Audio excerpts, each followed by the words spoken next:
first off, I think we can be reasonably assured that water taxation will not be brought in to bring about a more efficient use of water, which is a pretext. It is quite simply a revenue-raising device. Secondly, we know it will be regressive. It will hammer low and average income earners harder than it will upper income earners. Third, it will have a depressing effect on economic growth, on consumer spending, and more people will be made unemployed because of it. Because quite simply, lower disposable income equals lower spending equals less jobs. And that can be modeled, although I didn't do that today. I certainly will supply any of the information on that. So those are the three fundamentals. And I think what's really interesting is an insight just between what Joan said and what Mick Murphy was saying. That's quite a route that you described of how to go about fixing a pipe or getting in a new pipe. It's an unbelievable waste of time. I imagine if you multiplied that by every local authority. And yet we have the Sunday Independent running a campaign against public sector workers and public sector inefficiency. And I can assure you, it's not public sector workers who devise these different methods that we have to go through and all the hoops we have to go through. You know, they attack the public sector workers and not the people who actually implement the policy. But then I turn around and listen to what Mick says. Even with few resources, even with these convoluted procedures that are forced upon public sector workers, look at the achievement that they did out in South County Council. You know, extending, increasing the number of houses, but not the amount of water used.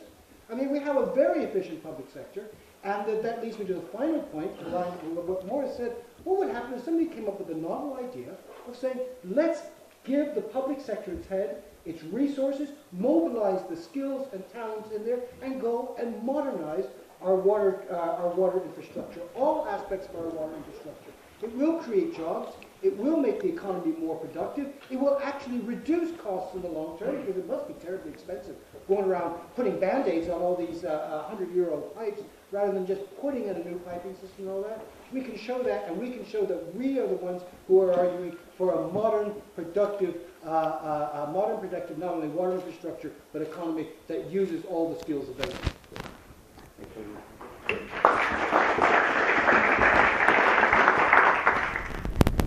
Go back there on the septic tank issue and go back to water quality.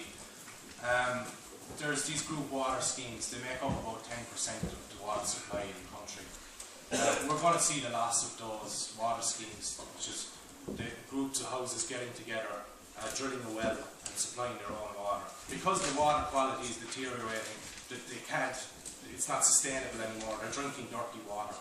When they did the M3, or sorry, yeah, I think it's the Tara motorway, they did a cross-section of all the wells along the route, and the motorway conveniently covers the whole of Meath.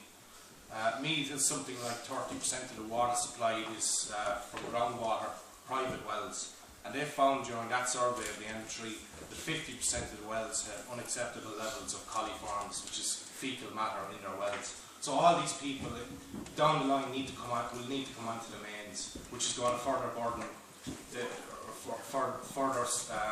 burden, you could say, the deteriorated infrastructure that's there already.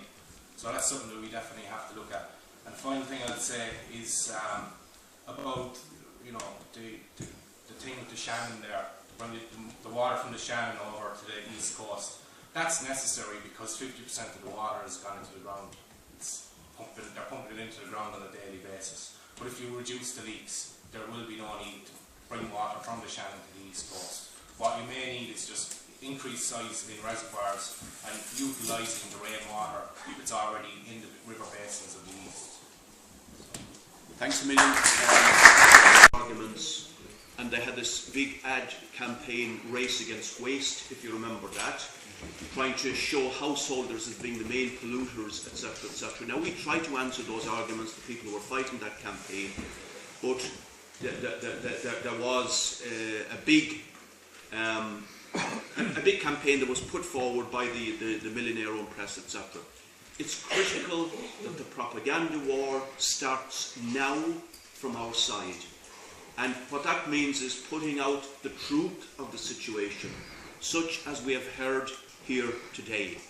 The facts And we must try, and we will try, and we will put together various arguments and submissions and other new material, and there's other research material that through my European office I'm trying to conduct at the present time with regard to Irish water usage vis-a-vis European, etc.